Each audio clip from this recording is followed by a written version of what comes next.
जय हिंद साथियों। आज हम चर्चा करेंगे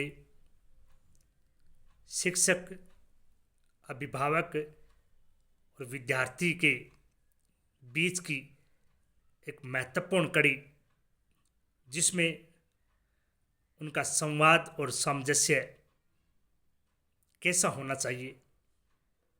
साथियों, शिक्षक समाज की वह धुरी है जो सभी को गति और दिशा प्रदान करते हैं। शिक्षक समाज का सबसे महत्वपूर्ण भाग है। जो भी शिक्षक अभिभावक और विद्यार्थी के बीच में सद्भावपूर्ण, मैत्रीपूर्ण संवाद बनाते हैं,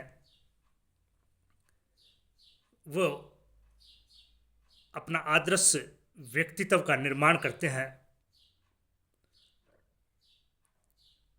जो भी शिक्षक अपने विद्यार्थी से मित्रवत व्यवहार करते हैं, कुशल वक्ता होते हैं, अपने विषय में एक्सपर्ट होते हैं, समय के पाबंद होते हैं, अनुशासन प्रिय होते हैं और सामाजिक और उदारवादी नीति से भी श्रेष्ठ होते हैं, वे आदर्श अध्यापक के सभी गुण अपने में समाहित रखते हैं। अध्यापक को अपने शिष्य के साथ मित्रवत व्यवहार रखना चाहिए। अपने शिष्य की जो ज्ञान की पिपासा है, उसे संतुष्टिपूर्वक जवाब देने वाला होना चाहिए। बच्चों की इच्छाएं हैं, उन्हें मानसिक रूप से समझने वाला होना चाहिए तथा शिक्षक को विद्यार्थी के साथ साथ अभिभावक और समाज से भी विशेष संवाद स्थापित करने चाहिए, ताकि अपने विद्यार्थी के जो समस्त अच्छे गुण, उसकी विशेषताएं, उसका ज्ञान, उसका अनुभव है, वह समाज में और अभिभावक तक पहुंचाने में भी कामयाब रहें। एक अच्छे शिक्षक को समय का पाबंद रहना चाहिए। हो सके तो यथासंभव प्रतिदिन उसे प्रार्थना सभा में शामिल होना चाहिए और न केवल एक बेस्ट टीचर के रूप में, बल्कि एक बेस्ट मोटिवेशनल स्पीकर के रूप में भी बच्चों में उत्साहवर्धन करने वाला होना चाहिए। बच्चों में अनुशासन बनाए रखने, उसे संस्कारित करने, शिक्षित करने, समाज का एक अभिन्न अंग मानते हुए उसे सामाजिक दृष्टि से भी सर्वश्रेष्ठ बनाने का प्रयास करना चाहिए। शिक्षक की वेशभूषा बहुत ही शालीन और शिष्टाचारी रूप में होने चाहिए। शिक्षक का एक निर्धारित ड्रेस कोड, जो उसकी वेशभूषा के एक बहुत बड़ा अंग है, वह भी उसे प्रतिदिन बनाए रखना चाहिए। कतई यह जरूरी नहीं है कि हम विद्यालय में हैं तब तक ही हमें इन नियमों का पालन करना चाहिए, बल्कि एक शिक्षक की भूमिका विद्यालय के अलावा भी समाज, देश, सब जगह एक समान ही रहती है। इसलिए शिक्षक को सदैव किसी भी समय अपने आदर्श और गुणवान जो नियम है उन्हें अपनाते रहना चाहिए। शिक्षक का मानसिक रूप से भी अच्छे विचार पैदा करने वाले होने चाहिए। सामाजिक और धार्मिक दृष्टि से भी शिक्षक को देश के नियमानुसार अपनी शिक्षा और सीख देनी चाहिए। किसी भी अहित कार्यों के लिए शिक्षक का योगदान नहीं रहना चाहिए, क्योंकि शिक्षक हैं वह माँ के बाद दूसरा पद होता है।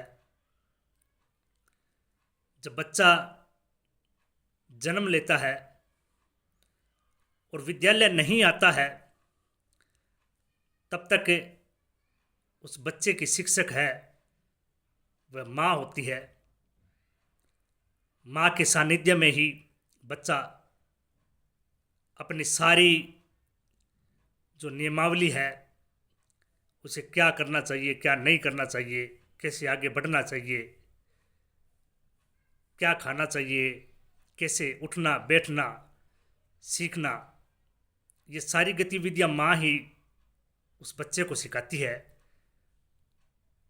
और ये सब चीज़ें पारिवारिक रूप से एक अनौपचारिक शिक्षा प्राप्त करने के पश्चात बच्चा विद्यालय पहुंचता है और विद्यालय में जो शिक्षक है उसके पास ही बच्चे की बागडोर होती है। इसलिए शिक्षक माता पिता के समान ही होता है। उसे अपने बच्चों की तरह ही उसके पास उनके सिखाने की, उनके सुनने की, उनको बताने की जो क्षमता, उनका धैर्य, वाक्यशीलता, संयम वाणी, मधुर वाणी, शिष्टाचार, सब चीज़ों का समायोजन होना चाहिए। विद्यार्थी भी आधुनिकता के दौर में बहुत आगे बढ़ने की कोशिश कर रहे हैं। विद्यार्थियों को भी शिक्षक का संपूर्ण मान रखना चाहिए। कभी कभार विद्यार्थी अपनी बाल्यावस्था के कारण, किशोरावस्था और युवावस्था के कारण जल्द ही भ्रमित हो जाते हैं और वो नहीं समझ पाते हैं कि हमें क्या करना चाहिए, क्या नहीं करना चाहिए। वो भूल जाते हैं। लेकिन उन्हें भी इस मार्ग के लिए गति देने की जो क्षमता है व शिक्षक में होने चाहिए। अभिभावकगण भी कभी कभार बगैर किसी निर्णय के अनावश्यक चीज़ें विद्यार्थी पर और शिक्षकों पर थोप देते हैं। अभिभावकगण भी यदि बच्चे में किसी प्रकार की कमी है या वह नहीं कर पाता है तो सबसे पहले तो उन्हें बच्चे की कोई भी समस्या है या उसकी कोई जिज्ञासा है, उसकी कोई इच्छा है, उसको समझने का प्रयास करना चाहिए। यदि फिर भी अभिभावकों को लगता है कि हमारा बच्चा ये कर पाने में लापरवाही कर रहा है या समझने में भूल कर रहा है तो उसे समझाने का प्रयास करना चाहिए। सीधे सीधे ही कि केवल इस बात को लेकर के अभिभावक को कभी भी पक्ष नहीं रखने चाहिए कि यह मेरा बेटा है, यह मेरी बेटी है। इसलिए अभिभावक को भी यह समझ रखनी चाहिए कि आप जिस बच्चों के लिए अपनी परवरिश में किसी प्रकार की कमी नहीं रख रहे हैं, अध्यापक भी उस विद्यार्थी के लिए उसे बहुत कुछ सिखाने के लिए, उसको शिक्षित करने के लिए किसी प्रकार की कमी नहीं रखना चाहते हैं। इसलिए अभिभावक और शिक्षक में भी एक मित्रवत व्यवहार होना चाहिए ताकि वो एक दूसरे की बातों को समझ सकें। शिक्षा केवल हमारा पढ़ने का ही उद्देश्य नहीं होना चाहिए, बल्कि शिक्षा प्राप्त करने के पश्चात हमारा सामाजिक दृष्टिकोण कैसा होगा, हमारा आर्थिक दृष्टिकोण कैसे होगा, हमारा धार्मिक नैतिक दृष्टिकोण कैसा होगा, उस पर भी अमल करना चाहिए। शिक्षक बहुत कुछ सिखाने की कोशिश करते हैं। एक आदर्श शिक्षक के रूप में यदि वो सभी चीज़ों की पूर्ति करते हैं तो विद्यार्थी में, अभिभावक में और शिक्षक में एक मधुर संबंध और समन्वय पाया जाता है और वो केवल इन तीनों के मध्य होने वाले संवाद से ही संभव है। कतई यह जरूरी नहीं है कि केवल मात्र हम कक्षा में आकर के पढ़ाने भर से ही उस बच्चे को शिक्षित कर पाएं। हमारा यह भी कर्तव्य है कि बच्चे के प्रति सकारात्मक सोच रखें, हम उन्हें अच्छी आदतों का अध्ययन करवाएं, उनका पालन करवाएं, उन्हें बताएं कि हमें देश में जो हमारे नियम हैं, हमारी संस्कृति है, हमारी परंपरा है, हमें उनको भी साथ लेकर के चलना है। यदि हम अपनी संस्कृति, परंपरा, हमारी प्रकृति को नज़रअंदाज करते जाएंगे तो जैसे मौसम में परिवर्तन आता है, समय और कालचक्र में परिवर्तन आता है, उसी प्रकार हमारी सामाजिक, हमारी मानसिक और हमारी जो दृष्टि है उसमें भी बदलाव जरूर आएगा। इसलिए अध्यापक एक दीपक के समान होता है जो स्वयं जल करके दूसरों को प्रकाश देता है। इसलिए उस दीपक को पता होता है कि उसके स्वयं के नीचे अंधेरा है, लेकिन यदि उन्हें दूसरों को प्रकाश देना है तो उसे जलना होगा। जैसे मोमबत्ती यदि प्रकाश देती है तो वह पूरी तरह से जल भी जाती है, पिघल भी जाती है। उसी प्रकार से शिक्षक को अपना धैर्य है और अपना संयम है उसी प्रकार बनाए रखना चाहिए जैसे दीपक और मोमबत्ती बनाते हैं। भारत देश गुरु शिष्य की प्राचीन काल से अच्छी परिपाटी बनाने वाला देश रहा है।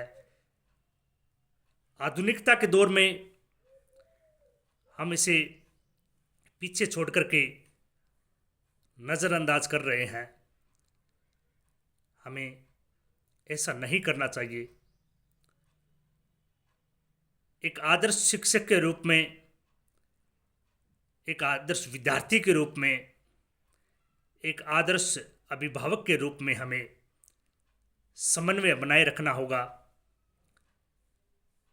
कोई भी अभिभावक यह कभी नहीं चाहता कि मेरा बेटा या मेरी बेटी किसी दूसरे से पीछे रह जाए। इसी आपाधापी की दौड़ में कभी कभार हम गलत फैसले भी ले लेते हैं। उसे हम फैसले लेना नहीं कहते हैं, उसे हम थोपना कहते हैं। किसी पर भी कोई भी कार्य थोपा गया अच्छा भी हो सकता है, बुरा भी हो सकता है, लेकिन किसी भी शिक्षक के, किसी भी अभिभावक के, किसी भी छात्र के सपने हैं, उसकी इच्छाएं हैं, वह कभी भी बुरी नहीं हो सकती। वो केवल अच्छी ही होगी। इसलिए हम सबको यही बात पर ध्यान रखना चाहिए कि कौन व्यक्ति अपनी क्या इच्छा रखता है, क्या उसके सपने हैं,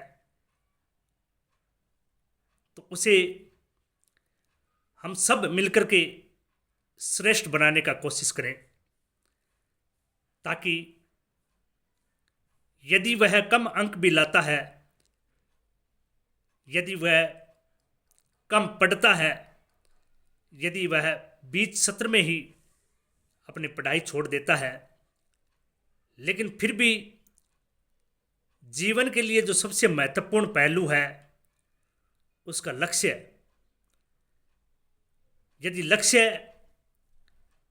उसे पूर्ण हो जाता है तो उसका जीवन सार्थक है।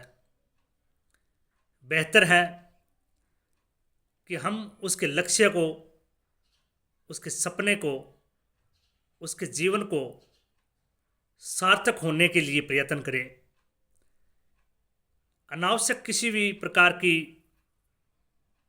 पढ़ाई का या खेल का या किसी अन्य कला के क्षेत्र में वह थोपी गई वस्तु को न अपना करके अपनी स्वयं की इच्छा को अपनाएं, तो वह जीवन में बहुत श्रेष्ठ कर सकता है। एक शिक्षक भी अपने सामाजिक, मनोवैज्ञानिक, शैक्षणिक, आदर्शवादी गतिविधियों को अपनाते हैं, तो वो भी एक विद्यार्थी को बहुत सर्वश्रेष्ठ बना सकते हैं और स्वयं भी श्रेष्ठ वक्ता, श्रेष्ठ अध्यापक, श्रेष्ठ अभिभावक की भूमिका अदा कर सकते हैं। इसलिए इन तीनों में अच्छा समन्वय और संवाद बना रहना चाहिए ताकि जीवन में बहुत कुछ सफलताएं उन्हें निरंतर प्राप्त रहती रहे, उनके जो सपने हैं वो साकार होते रहें और अपने जो उद्देश्य हैं वह भी पूर्ण होते रहें। जय हिंद, धन्यवाद।